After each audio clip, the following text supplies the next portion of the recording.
Hey, good morning. Good morning. Hello, hello. John Henry Soto here. Welcome to 7 a.m. And we are wrapping up almost a couple more days here of this series from the book, The Way to Happiness, that I decided to kind of embark on this journey of reading these 21 precepts to everyone, just to kind of give people an idea of some of the things that I follow or try to follow, right? I'm not always perfect in all these precepts and following um, these rules, but I do my best, and it's actually led me to a fulfilling life, and and challenges as well, right? Because that's what life's all about, right? I mean, if you don't have any challenges, if you don't have any problems at all in your life, what kind of a life is that going to be, really, when you think about it? People think, oh, the guy is rich, he has no problems. Oh, let me tell you something. There are rich people here who are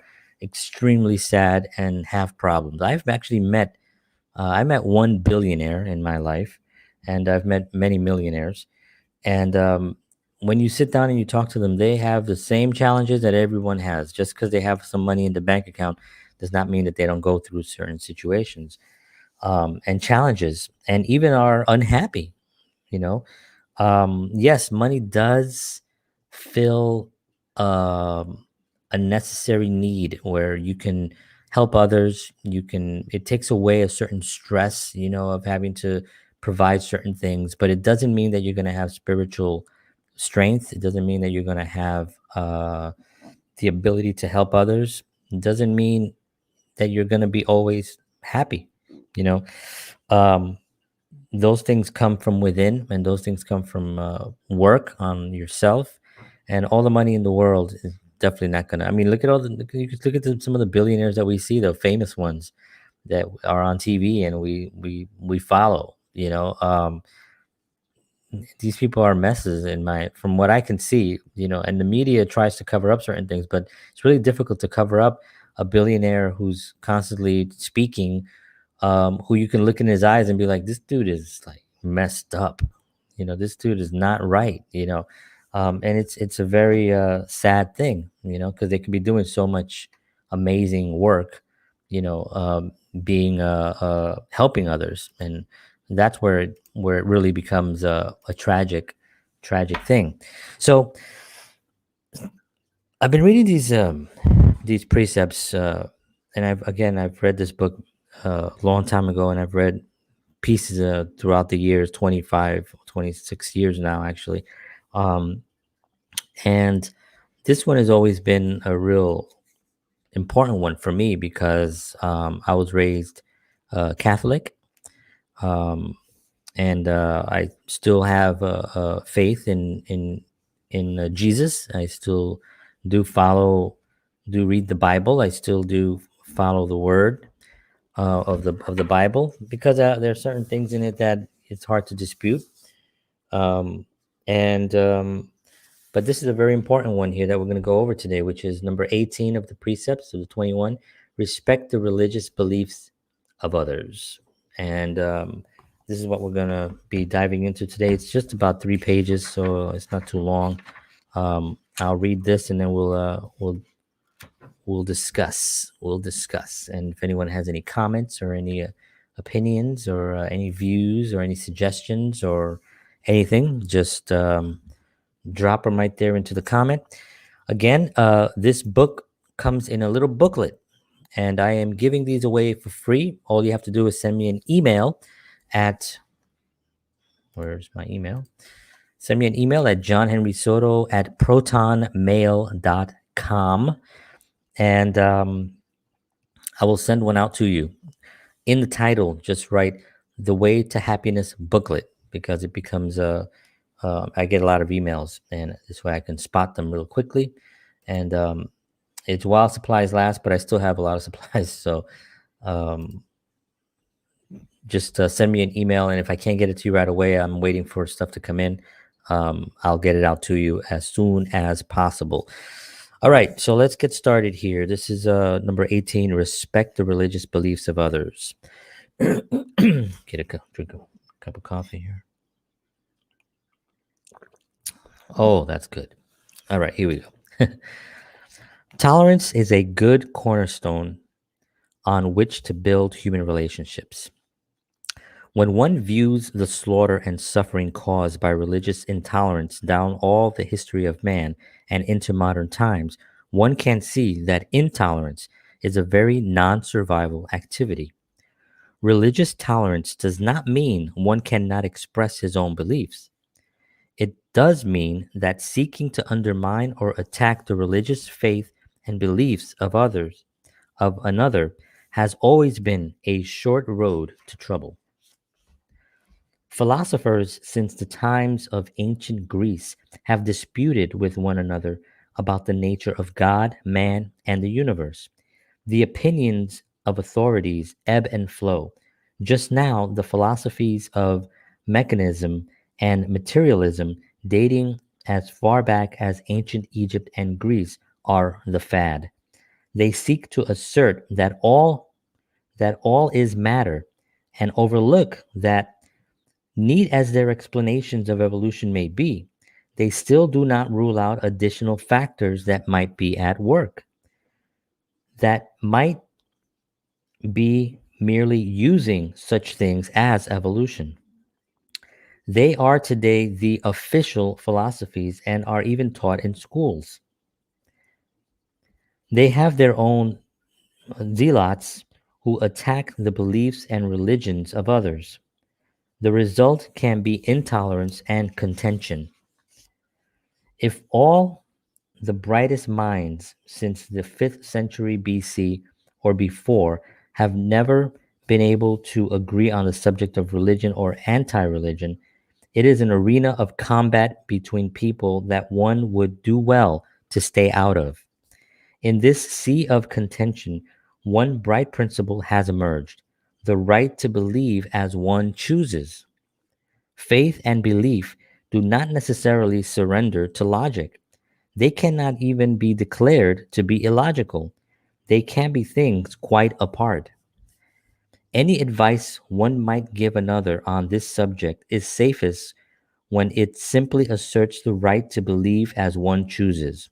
One is at liberty to hold up his own beliefs for acceptance. One is at risk when he seeks to assault the beliefs of others, much more so when he attacks and seeks to harm them because of their religious convictions. Man, since the dawn of the species, has taken great consolation and joy in his religions. Even the mechanics and materialists of today sound much like the priests of old as they spread their dogma. Men without faith are a pretty sorry lot. They can even be given something to have faith in, but when they have religious beliefs, respect them. The way to happiness can become contentious when one fails to respect the religious beliefs of others. All right. So that is from the book, again, The Way to Happiness, L. Ron Hubbard from 1981. 21 Precepts on Living a Better Life. That is number 18. And a very important one. Obviously, there's a lot of uh, contention going on with religion. It's been going on for a very long time, and me being a Scientologist for the last 26 years, it's really, it's given me, it's a personal thing, right? It's a personal, it's not necessarily a faith. It's an activity that I've done, and it's a certainty that I have on, based on the things that I've studied and that I've applied. Right? It's given me those things. It doesn't mean that I don't believe in Jesus. It doesn't mean that I don't believe in God. It doesn't mean that I don't believe in even what some other religions that I've heard say. I've done all the lessons for the Mormon religion, based they based in Christianity. Um, I was raised Catholic, so I have that background. And a lot of religious leaders that I've met and have spoken to, I would say we generally agree on almost everything. Um, how you go about things is really what matters, and how you apply your faith to your life is really what brings you, uh what should be, what you should be focusing on, really.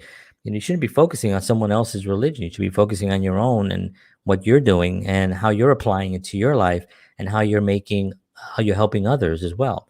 You know, and I says right here, it just says, she says, I always have trouble pronouncing it.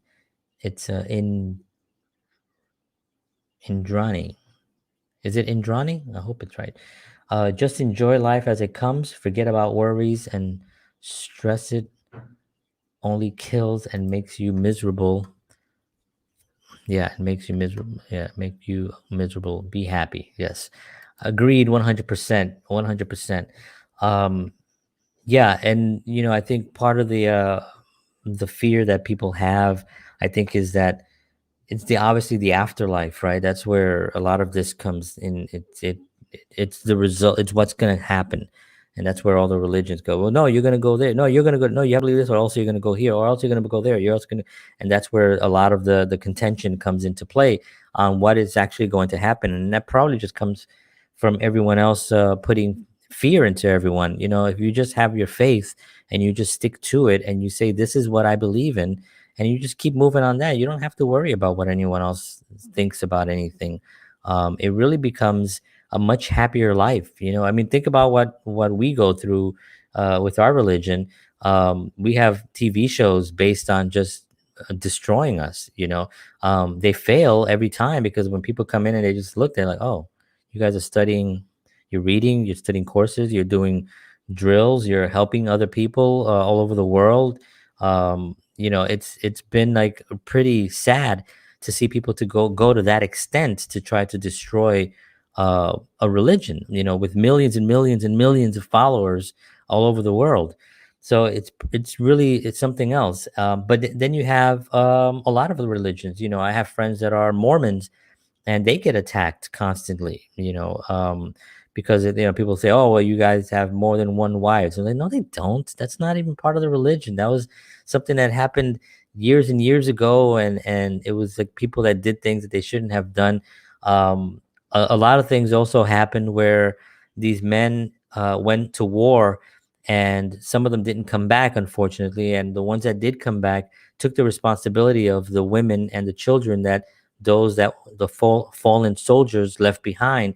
And it became this thing that people talked about, but it had nothing to do with that, with polygamy or anything like that. And you can actually go into a church and just ask them too. You know what I mean? How about that? How about that? How about going in and just asking? I mean, people don't even do that. It's like they just want to make their own judgments based on somebody who's disgruntled. A disgruntled, you can find any religion on the planet and find one person that is disgruntled against a religion because it didn't give them what they wanted or what they thought, as if it's there for that. Like, it's supposed to make me rich or make me happy. No, it's not. You're supposed to make yourself happy. You're supposed to make yourself rich if that's what you want. It's not the responsibility of anyone, of God, of your family, of your friends, of your priests, of your clergymen, of your religious leaders. It's not their responsibilities to make you happy. It's your responsibility. So you're dropping the ball on something, and you're blaming something else with millions of followers. So you're an idiot. Anyway, so um this is a very passionate one, as you can tell by my speech. Um I get a little bit upset because there are people sitting out there who know me, who just don't take the time to even ask me, what is it about? um where can I go to read something where can I go into a church, or where can I even just read something? And I'm giving away these little booklets. Now, these booklets are not necessarily religious booklets. They're not the religion. They were written to assist man and women to live a better life, to certain 21 precepts that you can apply to your life that will just make you happier, right? The way to happiness, right? And there's 21 of these. So this applies to anyone. It's not necessarily, as you can tell by this one, respect other religions, right? that says it all right there, right? So extremely important philosophy to have in your own life, where you can say to yourself, you know what, I'm going to let those people live. Now, harming others is a bad thing. So if a group of people are harming other people because of religion, that goes with this too, right? It's intolerance based on whatever lies they've been told, or whatever misinterpretation they've done on their scripture, which happens too. you know so these things are universal, really. Respect other people is really the bottom line. Respect their beliefs, respect their customs, their culture, their foods, their speech. um just respect. And I think that goes a long way in not just religion, but just in overall life itself. um for me, I grew up in the South Bronx, and my grandmother was extremely Catholic. She was very, very Catholic. Um, and we would go to church every Sunday, and every Sunday I would sit there and I would listen. And the one thing that I enjoyed the most from the religion, from any church, was the the priest or the minister, or the pastor speaking. And some of them were very entertaining. They told wonderful stories. There's a couple of them here in Bayonne that I really enjoy listening to, um, and because they're speaking, they have their faith so strong that it makes me really respect them even more. And they don't put anything else down, any other religion down. They just really focus on their own faith and sharing their own beliefs and their own they're just their own passions, right? And that to me is something that I really highly respect. And they're entertaining. Growing up as a kid, those were my stories, right? I mean, I'm a filmmaker now. I love to tell stories, and those were my first stories that I heard as a child, were from the Bible, and were the priests at the church telling these stories, or using a real life situation and comparing it to something that one of the disciples went through, right? Or Jesus. Um and when you start hearing those comparisons, you start thinking, wow, this is something you can really utilize in life today, and really think to yourself, wow, um they went through this. It's no different back then than it is now, with faith and emotions and uh doubt and all those things. It's the same kind of thing. And those stories really stuck with me. And the priests that were I was very lucky. I had some great priests that at the church. Father Smith, and who I know for sure has passed. Father Welby, I'm not sure if he's passed or not. But they were both tremendous, tremendous men, and just loving and funny and real, and didn't BS anybody.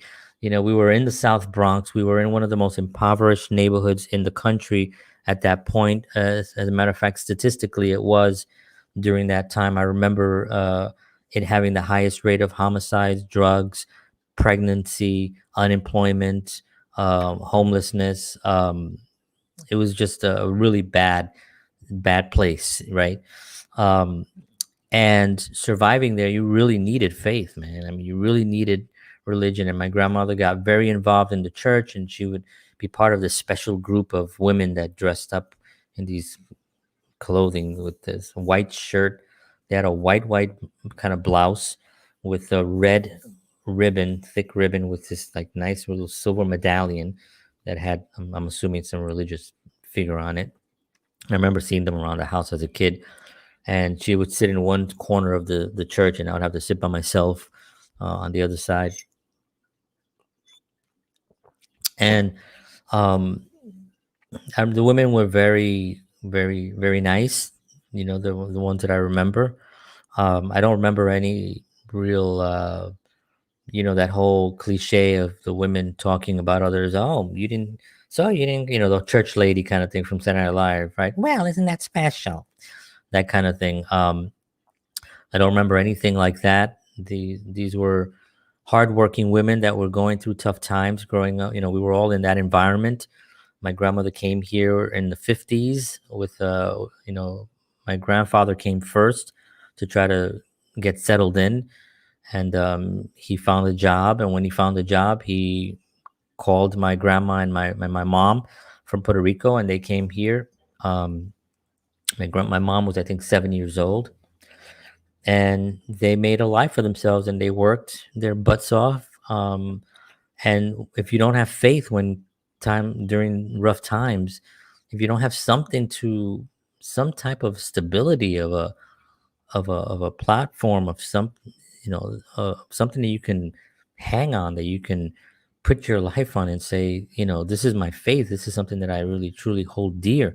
If you don't have that and you're living in a really tough situation, um man, what do you have? I mean, I understand all sides. I even understand the atheist. I get it. It's sometimes you look around and you see all the horrible things that are going on in the world. You think to yourself, how can there be any God with what's happening in the world right now? But that's when you should really believe in it more. It's that really should increase your faith and increase your love of wanting to actually be a better person and help others and be part of the solution instead of part of the problem. I mean, obviously I'm not going to go into the whole atheist thing. They have their rights just like anyone else does, right? For me, when I hug my children, that love that I feel when I'm hugging my child, my daughter and my son, I know that that is a spiritual connection to something. I know that that is not just chemicals and a brain just hugging something. I know that that's not it. When I play music, that feeling that I have is not just, again, some kind of a chemical reaction in my brain that makes me feel good. That could be the meat part of it. That can be the physical part that's going on, stimulating the brain. But there is another factor at play, and that is the spirit, and that is the human spirit. And I 100% truly believe that is the case. I have proof, actually. There's already been enough proof in the world that you can, doesn't have to be a faith, it can be an actual certainty. So I have a certainty. I don't have necessarily a faith. It's a certainty of what I'm doing and what I'm working on, what I'm working towards, because I have 26 years of it working and applying it and studying, right? And that's the same thing with anyone else that's been doing it for a very long time in their faith. They have a certainty. It's not necessarily a faith. You can say faith, there's nothing wrong with that, but they also have a certainty. They know, and that's where it becomes a wonderful opportunity to really come together and to really help the planet. And for me, I think the artists, the religious leaders, the good religious leaders are the ones that are going to save the planet. And we're on our way to do that. And the truth is always there, right? It doesn't matter what somebody believes. If the media is out there spewing whatever they're spewing, doesn't really matter, because the truth, there's only one truth, and it's there, and it is an actual tangible thing that you can see and observe. So whatever somebody's twisting it up, or they're covering it up, or they're hiding it behind, doesn't matter. It's there, and eventually it's going to come out, right? Because you cannot, all through history you've seen it happening, right? And it's going to happen here as well, and we're going to get truth, and the truth will set you free, as always. All right, folks, I want to thank you all for tuning in to this episode. This was number 18. Respect the religious beliefs of others. And we are going to be doing number 19 tomorrow, which is, number 19 is try not to do things to others that you would not like to do, that you would not like them to do to you.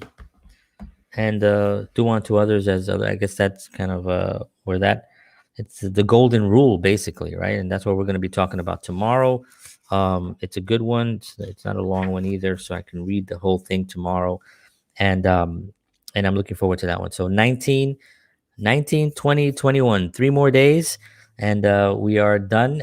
Again, I am giving away the booklets. If anybody is interested, it's free of charge. All you have to do is just send me an email to, I'll put the email out one more time again, johnhenrysoto@protonmail.com.